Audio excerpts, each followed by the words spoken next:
सनातन शास्त्राच्या या भागात आपलं स्वागत आहे. आपण सगळेच झोपेत स्वप्न पाहतो. काही चांगली, काही भीतीदायक, तर काही अगदीच विचित्र. ज्यांना काही अर्थच नसतो. हो, ज्यांना काही अर्थच नसतो. पण कधी विचार केला आहे का की ही स्वप्न येतात कुठून? सनातन धर्मानुसार स्वप्न ही केवळ आपल्या डोक्यातील रँडम कल्पना नाहीत, हं, तर ती दुसऱ्या जगात, दुसऱ्या डायमेन्शन्समध्ये उघडणारी दारं आहेत. आज आपण ऋषीमुनींच्या दृष्टिकोनातून स्वप्नांचे हे रहस्य उलगडणार आहोत. आणि हे खूप इंटरेस्टिंग आहे. हो, आपण हे जाणून घेणार आहोत की स्वप्न ही वेगवेगळ्या लोकांमध्ये म्हणजे प्लेन्स ऑफ एक्झिस्टन्समध्ये प्रवेश करण्याचा एक माध्यम कसा आहेत. चला तर मग आपल्या चेतनेच्या या अज्ञात प्रवासावर एक सखोल चर्चा करूया. साधारणपणे एक कल्पना अशी आहे की स्वप्न पाहताना आपलं सूक्ष्म शरीर कुठेतरी प्रवास करतं, वेगवेगळ्या ठिकाणी फिरून येतं. पण सूत्रांमध्ये जे सांगितलं आहे ते यापेक्षा वेगळं आहे, नाही का? हो, आणि हा एक खूप मोठा गैरसमज आहे खरं तर. ऋषींच्या मते स्वप्न म्हणजे प्रवास नाही, तर एका विशिष्ट लोकशी किंवा अस्तित्वाच्या पातळीशी जुळवून घेणं आहे. जुळवून घेणं म्हणजे अलाइन होणं. याला समजण्यासाठी रेडिओचं उदाहरण खूप छान आहे. अच्छा. रेडिओ स्टेशन्स आधीपासूनच अस्तित्वात असतात. ते 24 तास आपलं प्रसारण करत असतात. आपण कुठे जात नाही. आपण फक्त फ्रिक्वेन्सी बदलतो. अगदी. आपण फक्त आपल्या रेडिओची फ्रिक्वेन्सी बदलतो आणि त्या स्टेशनशी ट्यून इन करतो. तसंच आहे. ते लोक आधीपासूनच अस्तित्वात आहेत. झोपेत आपलं जागृत अवस्थेतील अस्तित्व, आपली वेकिंग आयडेंटिटी थोडी विरघळते. आणि मग आपली आंतरिक फ्रिक्वेन्सी ठरवते की कोणता लोक आपल्या चेतनेशी जुळेल. हे खूपच फॅसिनेटिंग आहे. म्हणजे आपण कुठे जात नाही, तर ते जगच आपल्या अनुभवाचा भाग बनतं. बरोबर. एकाच जागी राहून आपण वेगळ्या रियालिटीमध्ये ट्यून इन करतो.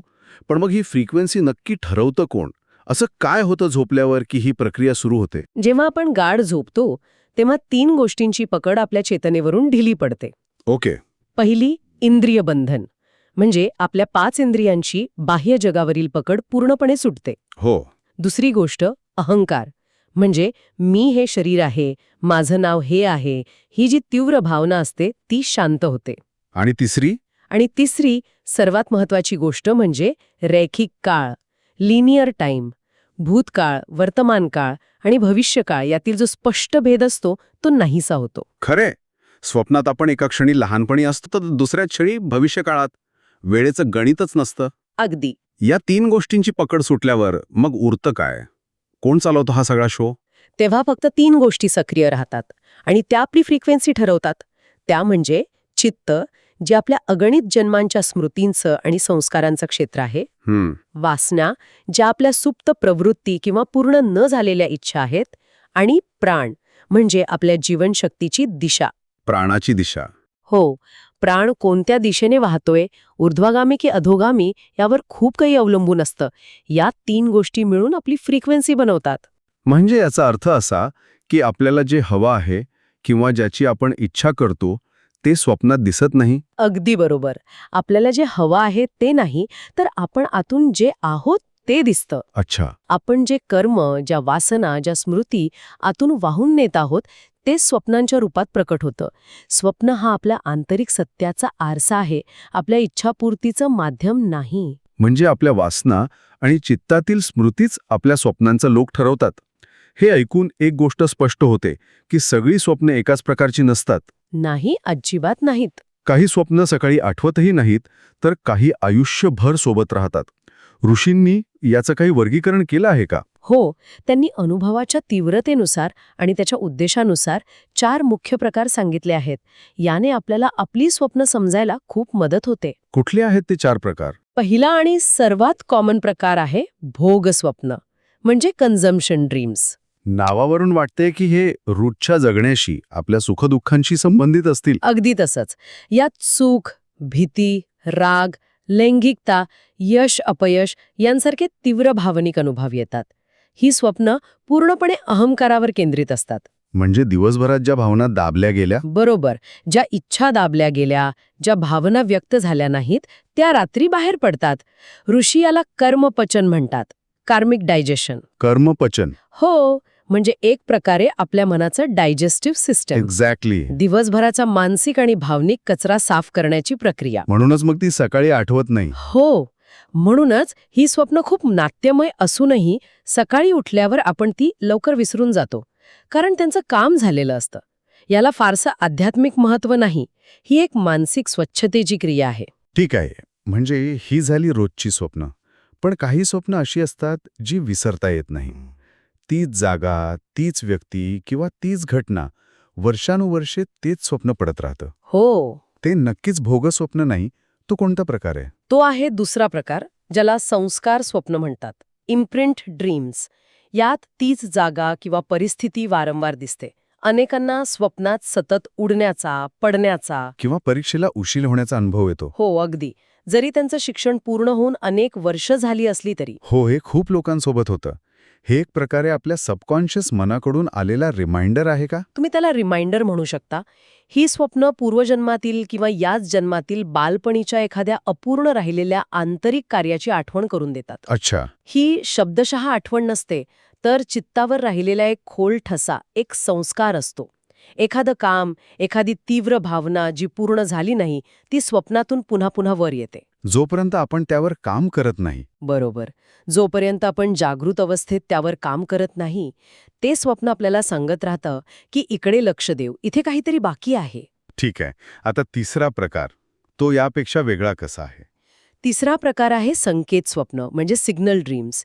ही स्वप्न खूप वेगळी असतात. ती छोटी, प्रतिकात्मक आणि भावनिकदृष्ट्या न्यूट्रल असतात. म्हणजे ती पाहिल्यावर खूप आनंद किंवा भीती वाटत नाही, पण ते एक खोल छाप सोडून जातात. उदाहरणार्थ, पूल तुटताना दिसणं, हातातला दिवा विझणं. भरलेली ट्रेन निघून जाणं. हो, किंवा एका बंद दारासमोर स्वतःला पाहणं. आणि ऋषी या स्वप्नांना खूप महत्त्व द्यायचे असं मी ऐकलंय. हो, कारण ही स्वप्न आयुष्यातील मोठ्या बदलांच्या आधी येतात. मग ते बदल चांगले असोत किंवा वाईट. अच्छा, म्हणजे ही भविष्याबद्दल सूचना देतात. एक सूक्ष्म संकेत. ती आपल्याला सांगतात की जीवनाचा एक अध्याय संपत आहे किंवा काहीतरी नवीन सुरू होणार आहे.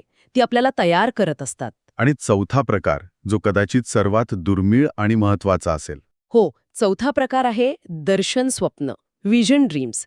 ही स्वप्न खूप दुर्मिळ आहेत. यात कोणतंही नाट्य, भावना किंवा भीती नसते. अनेकदा ही स्वप्न शांत आणि निःशब्द असतात. म्हणजे यात काही ॲक्शन नसते? अजिबात नाही. यात तुम्ही काही पाहत नाही, तर तुम्हाला थेट ज्ञान होतं. एखादी गोष्ट अचानक आतून समजते. एखादा मंत्र, एखादं उत्तर किंवा एखादी दिशा मिळते. हे तेव्हाच घडतं जेव्हा मन पूर्णपणे सात्विक असतं, जीवन धर्माच्या मार्गावर असतं आणि अहंकार तात्पुरता पूर्णपणे विरघळलेला असतो. यात आणि इतर स्वप्नांमध्ये महत्त्वाचा फरक काय? महत्वाचा फरक हा आहे की इतर स्वप्न आपल्याला भावनिकदृष्ट्या हलवून टाकतात. दर्शन स्वप्न माणसाला शांत आणि स्थिर करतं. ते ऊर्जा घेत नाही, तर ऊर्जा देतं. हे वर्गीकरण खूपच स्पष्ट आहे. याच संदर्भात एक प्रश्न पडतो. वेगवेगळ्या लोकांच्या स्वप्नांमध्ये काही समान धागा असतो का? जसं की शेतकरी, योद्धे किंवा ऋषी यांच्या स्वप्नांमध्ये काही फरक असतो का? हो, नक्कीच असतो. हे त्यांच्या कामामुळे आहे की त्यांच्या वृत्तीमुळे? उत्तम प्रश्न. हे त्यांच्या कामामुळे नाही, तर त्यांच्या धर्मकार्यामुळे आहे. त्यांचे डॉमिनंट तत्व कोणतं आहे यावर ते अवलंबून असतं. उदाहरणार्थ शेतकरी. त्यांचं भूमितत्व प्रधान असतं. त्यामुळे त्यांची स्वप्न ऋतू, पाऊस, जमीन आणि पूर्वजांशी जोडलेली असतात. इंटरेस्टिंग. त्यांचा प्राण आडवा, म्हणजे हॉरिझॉन्टली वाहतो, भूतकाळ आणि भविष्यकाळात. त्यामुळे त्यांची स्वप्न वंशपरंपरेतील स्मृती आणि सामूहिक कर्म जपतात. त्यांना त्यांच्या पूर्वजांकडून संकेत मिळतात. आणि योद्ध्यांबद्दल काय, ज्यांचं जीवन सतत संघर्षाचं असतं? योद्ध्यांचं अग्नितत्व प्रधान असतं. त्यांच्या स्वप्नात नेहमीच संघर्ष, रणनीती, पाठलाग आणि एक प्रकारची तीव्रता असते. म्हणजे एक मेंटल ट्रेनिंग ग्राउंड. अगदी. त्यांची चेतना भविष्याकडे पाहणारी असते. एक प्रकारे त्यांची स्वप्न ही येणाऱ्या कृतीचा सराव, एक सिम्युलेशन असतात. पूर्वीच्या काळी राजे आणि सेनापती युद्धाची वेळ ठरवण्यासाठी या संकेतांवर अवलंबून असत. मग ऋषीमुनींची स्वप्न कशी असतात? किंवा त्यांना स्वप्न पडतातच का? ऋषींचं आकाशतत्व प्रधान असतं. त्यामुळे त्यांची स्वप्न शांत, विशाल आणि प्रतिकात्मक असतात. किंवा बऱ्याचदा त्यांना स्वप्न पडतच नाहीत. असं का? याचं कारण साधं आहे. ते जागृत अवस्थेतच आपल्या कर्मावर आणि वासनांवर काम करत असतात. त्यांच्यासाठी कर्मपचनाची गरज रात्रीच्या वेळी उरत नाही. तुम्ही म्हणालात की ऋषींना कधीकधी स्वप्न पडत नाहीत. मग सामान्य माणसाला जर स्वप्नच पडत नसतील तर त्याचा काय अर्थ घ्यायचा? हे काही चुकीचं लक्षण आहे का? नाही, स्वप्न न पडणं म्हणजे आध्यात्मिक अपयश नाही. बरं. याची 3 मुख्य कारणं असू शकतात. पहिलं, जसं मी म्हणाले, कर्म आधीच जागृत अवस्थेत पचलेलं असतं. दुसरं, त्यांची जागरूकता झोपेतही पूर्णपणे बंद होत नाही. योग निद्रेसारखी अवस्था. हो, ज्यात मन शांत असतं पण पूर्णपणे बेशुद्ध होत नाही. आणि तिसरं, एखाद्या मोठ्या आंतरिक बदलापूर्वीची ही शांतता असू शकते. वादळापूर्वी जशी शांतता असते तशी. बरोबर. अगदी बरोबर. आणि ही एक महत्वाची सूचना आहे. जर स्वप्नहीनतेसोबत दिवसभर मानसिक जडपणा, निरुत्साह आणि भावनिक सुन्नता असेल, तर तर ते तामसिक दमन आहे, आध्यात्मिक प्रगती नाही. याचा अर्थ भावना दाबल्या जात आहेत, त्या पचवल्या जात नाहीत. त्यामुळे आपल्या अवस्थेबद्दल प्रामाणिक असणं खूप गरजेचं आहे. हे खरंच खूप सूक्ष्म आहे. मृत्यूच्या जवळ असलेल्या लोकांना येणाऱ्या स्वप्नांबद्दलही काही विशेष सांगितलं आहे का? कारण अनेकदा ऐकिवात येतं की त्यांना काहीतरी वेगळे अनुभव येतात. हो, आणि हे फक्त आपल्याकडेच नाही तर जगभरातल्या संस्कृतींमध्ये आढळून येतं. काय दिसतं त्यांना? मृत्यूच्या जवळ असलेल्या लोकांना अनेकदा त्यांचे मृत नातेवाईक स्वप्नात दिसतात.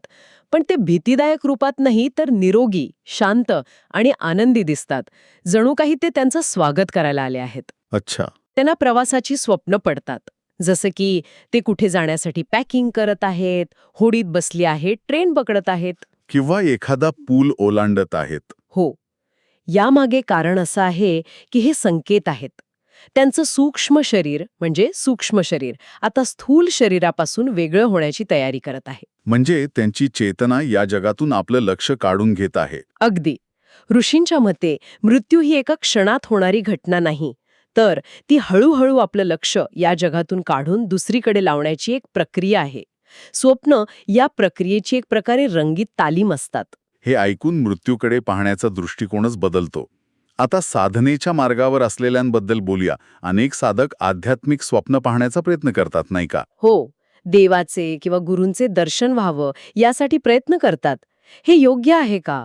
ऋषी याबद्दल काय सांगतात? ऋषींनी याविरुद्ध स्पष्टपणे सावध केलं आहे. काय? ते सांगतात की दृष्टांतांच्या मागे लागू नका, चिन्हांची मागणी करू नका. कारण स्वप्न तुमच्या जिज्ञासेला नाही तर तुमच्या शुद्धतेला प्रतिसाद देतात. हा मुद्दा महत्वाचा आहे. जर तुम्ही जबरदस्तीने काही पाहण्याचा प्रयत्न केला तर ते तुमच्या अहंकाराचं प्रदर्शन ठरेल, देवाचं दर्शन नाही. अशा प्रयत्नांमुळे अहंकार अजून वाढतो आणि साधक चुकीच्या मार्गाला लागतो. म्हणजे आपला उद्देशच आपल्या स्वप्नांचा आरसा बनतो. पण मग स्वप्नांची गुणवत्ता सुधारण्यासाठी, ती अधिक सात्विक बनवण्यासाठी काही सोपा मार्ग आहे का? काहीतरी जे सामान्य माणूसही करू शकेल? हो, आणि यासाठी कोणताही मोठा मंत्र किंवा विधी करण्याची गरज नाही. एक अतिशय साधा आणि सुंदर सराव आहे. सांगा ना. फक्त झोपण्यापूर्वी अंथरुणावर शांत बसा आणि मनाने अगदी प्रामाणिकपणे एक प्रार्थना करा. कोणती प्रार्थना? आज रात्री मी जे काही पाहीन ते मला सत्याची शिकवण देऊ, केवळ उत्साहाची किंवा मनोरंजनाची नाही. फक्त एवढंच? हो, फक्त एवढा एक प्रामाणिक हेतू, ही एकच प्रार्थना स्वप्नांची गुणवत्ता बदलू शकते.